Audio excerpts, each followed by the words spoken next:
ലോകത്തിന്റെ ചുറ്റുഭാഗത്ത് നടക്കുന്ന കാര്യങ്ങളൊക്കെ ജീവിച്ചിരിക്കുന്ന ആളുകൾക്ക് ഗുണപാഠമാകണം. എല്ലാം സ്രഷ്ടാവ് നമുക്ക് കനിഞ്ഞരുളി തന്നതാണ്. നമ്മൾ ശ്വസിക്കുന്ന വായുവും കുടിക്കുന്ന വെള്ളവും കഴിക്കുന്ന ഭക്ഷണവും താമസിക്കുന്ന വീടുമെല്ലാം എല്ലാം തകർന്നടിയുവാൻ നിമിഷങ്ങളെ വേണ്ടൂ. എല്ലാം നമുക്ക് കനിഞ്ഞരുളി അനുഗ്രഹിച്ചു തന്ന ആ പ്രപഞ്ചത്തിന്റെ സ്രഷ്ടാവിനോടുള്ള നന്ദിയോടെ ആയിരിക്കണം നമ്മൾ ജീവിക്കേണ്ടത്.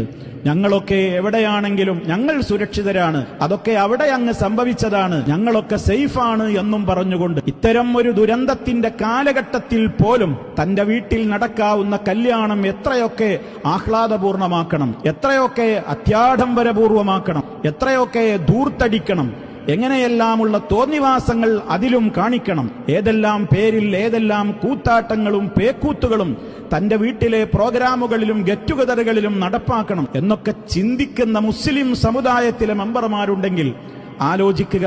കാലം ഇത്രയേ വേണ്ടൂ. നമ്മുടേതായ എല്ലാ സുഖ സൗകര്യങ്ങളും നശിച്ചു പോകുവാൻ നിമിഷങ്ങളെ വേണ്ടൂ എന്ന് സഹോദരങ്ങളെ നമ്മൾ ചിന്തിക്കുക.